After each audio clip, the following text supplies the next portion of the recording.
Asdiqa, salam alaikum, bonjour ou bonsoir les amis. J'espère que vous allez bien partout où vous vous trouvez. En tout cas, c'est ce que je vous souhaite et surtout pour le meilleur des cas, bien sûr. Bienvenue sur votre chaîne Bled Magharibiya qui attend comme toujours vos encouragements en la partageant autour de vous, auprès de vos connaissances, auprès des gens que vous connaissez, auprès de vos proches, mais surtout pour ne rien rater, ne rien manquer des dernières nouveautés de votre chaîne. Je vous demande très humblement, très modestement de vous abonner et de faire abonner justement les gens qui sont autour de vous et vos proches afin d'y être informés très rapidement et ce en toute primeur bien sûr. Merci de nous recevoir chez vous et parmi vous une nouvelle fois. Et pour moi, je suis content, heureux de vous retrouver. Cette 295e vidéo vient vers vous, comme d'habitude, pour vous proposer votre CQFD, c'est-à-dire ce qui fait la petite discussion entre nous à bâton rompu à chacune de nos rencontres. Et le CQFD, oui, le CQFD de votre Bled Magharibiya se consacre toujours, comme à son habitude, à cette actualité nord-africaine, de cette Méditerranée et de ce Maghreb, pour venir vous résumer les tenants, les aboutissants, très brièvement, en quelques mots, en quelques phrases, dénichées, qui ont été récoltées ici et là, pour venir justement vous les servir avec un très grand plaisir. Et justement, ce CQFD se consacre cette fois, oui, cette fois, à cette jeunesse algérienne. Oui, cette jeunesse algérienne, sans outre avenir, oui, sans aucun avenir. Autrement dit, avec un no future, no future. Si ce ne sont des centaines, oui, vous entendez bien, des centaines de jeunes Algériens qui parviennent à gagner les côtes espagnoles. Et des dizaines d'autres parmi ces centaines, donc, en revanche, n'ont pas donné de signe de vie. Oui, complètement disparus. Disparus de tout papier, de tout document, de toute statistique, de toute information. Au moins, écoutez bien, au moins 413 Algériens. 413 Algériens ont disparu, oui, disparu complètement en 2021, rien que en cette année 2021. Selon un organisme espagnol très réputé, très reconnu, un certain organisme dont les initiales, les fameuses initiales CIPIMD, à savoir Centro Internacional para la Identificación de Migrantes Desaparecidos, autrement dit en français, le Centre international de l'identification des migrants disparus. Eh bien, ces statistiques viennent de cet organisme-là. Et il nous livre ce chiffre navrant de 413 Algériens. Un chiffre faramineux qu'on ne peut ici que d'être désolé de ce chiffre annoncé par cet organisme espagnol.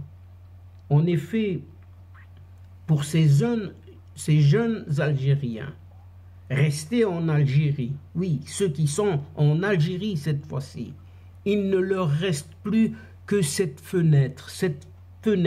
petite fenêtre des réseaux sociaux pour rêver, oui, pour rêver, puisque ce pays est devenu, mes chers amis, une prison, oui, une prison à ciel ouvert, à l'image de cette île d'Alcatraz. Je ne sais pas si vous connaissez cette île d'Alcatraz. Chers amis, juste un petit rappel alors. Un petit rappel donc concernant cette fameuse île d'Alcatraz, qui est une île située dans la baie de San Francisco, à moins de 2 km du port justement de San Francisco. en Californie, dans l'ouest des États-Unis. Et cette île d'Alcatraz fut nommée ainsi par les Espagnols, car elle servait de refuge à de nombreux pélicans. Et ensuite, cette île hébergea dans le temps une forteresse militaire pendant plusieurs décennies, à savoir de 1850 à 1909. Puis, c'est devenu une prison militaire de 1909 à 1933. Et enfin, une prison fédérale. Oui, une prison fédérale de haute sécurité, de très haute sécurité, très connue pour cela, de 1934 à 1963. Et cette île occupée par des activistes amérindiens de 1969 à 1971, le complexe d'Alcatraz est aujourd'hui reconverti en un site historique géré par le service des parcs nationaux des États-Unis. Et ce service des parcs nationaux des États-Unis est visité actuellement et chaque année par plusieurs millions de touristes et demeure un lieu d'observation des oiseaux de la baie. Mais cette prison d'Alcatraz, cette fameuse prison fédérale, eh bien c'est à l'image de cette Algérie d'aujourd'hui.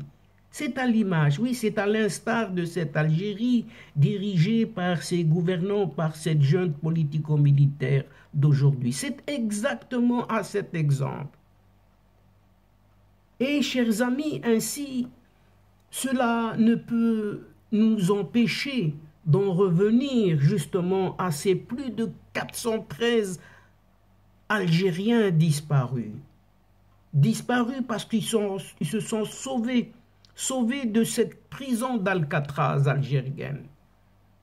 Et disparus en mer, oui, en mer.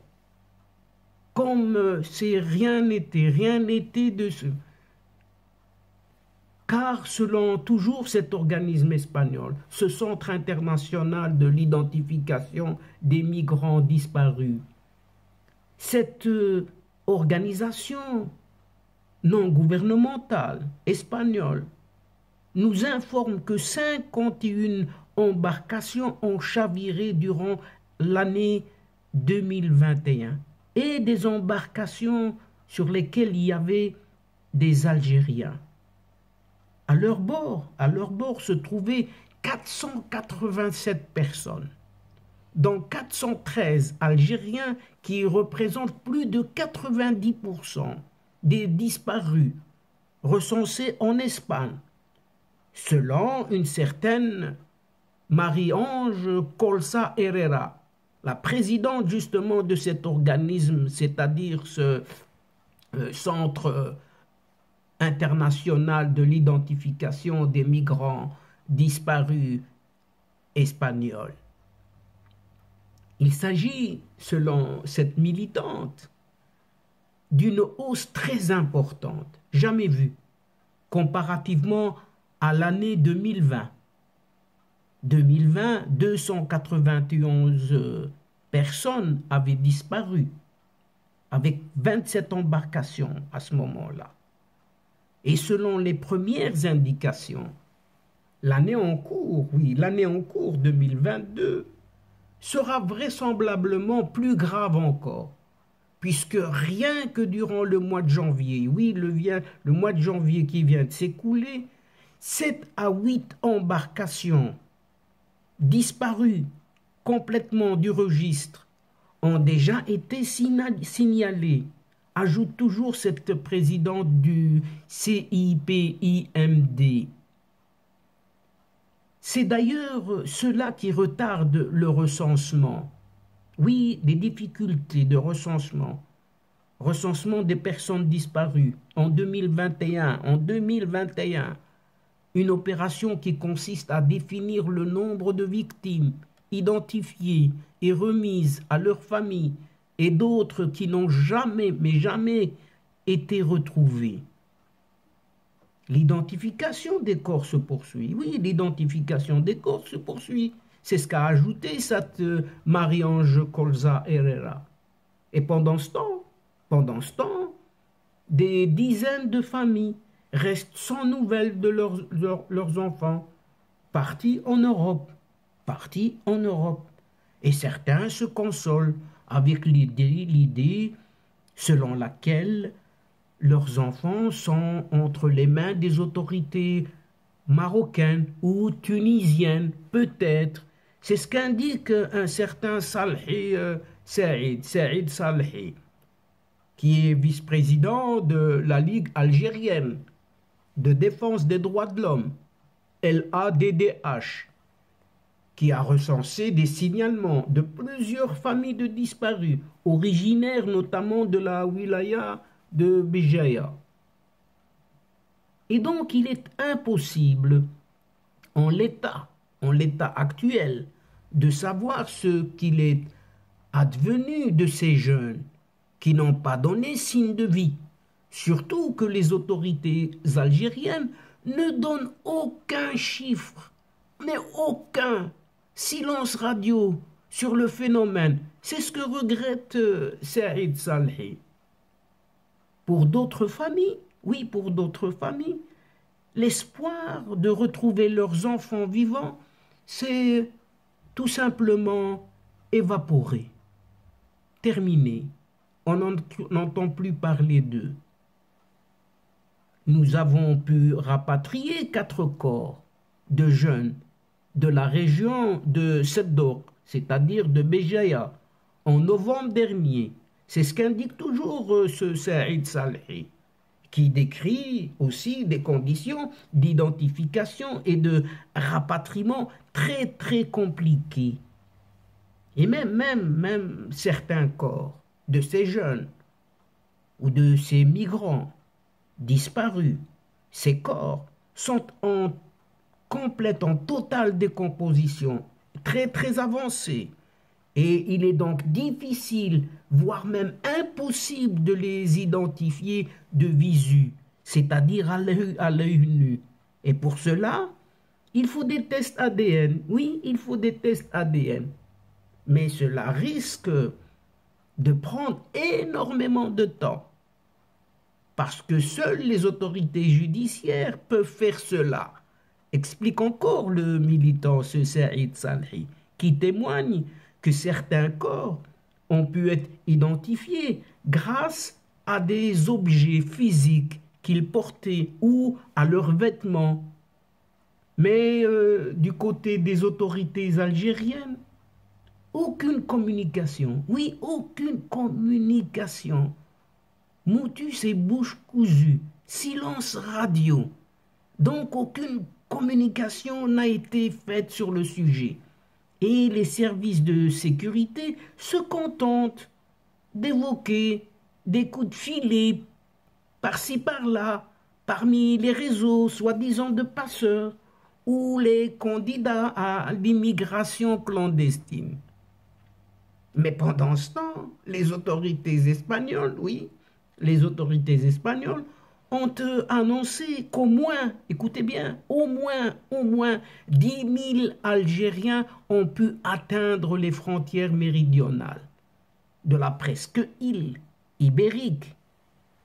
Et ces 10 000 s'ajoutent aux centaines d'autres Algériens qui ont rejoint les frontières sud, cette fois-ci de l'Italie et non de l'Espagne. Et donc, chers amis, c'est sur cette nouvelle désolante, mais vraiment désolante, que se termine cette séquence, en prenant congé de vous. Mais néanmoins, nous espérons vous retrouver très bientôt, avec un immense plaisir, comme d'habitude, pour vous relater d'autres sujets, d'autres thèmes, lors de vos prochaines séquences vidéo, de votre Ce qui fait débat, ou tout simplement ce qui fait la petite discussion entre nous à chacune de nos entrevues. Un tout grand merci pour votre confiance, pour votre fidélité, votre patience et surtout votre participation, de nous écouter, de nous suivre jusqu'au bout des séquences. Mais néanmoins, ne nous oubliez pas et n'oubliez pas d'aider votre chaîne en vous y abonnant, très très nombreux, afin d'être informé très rapidement.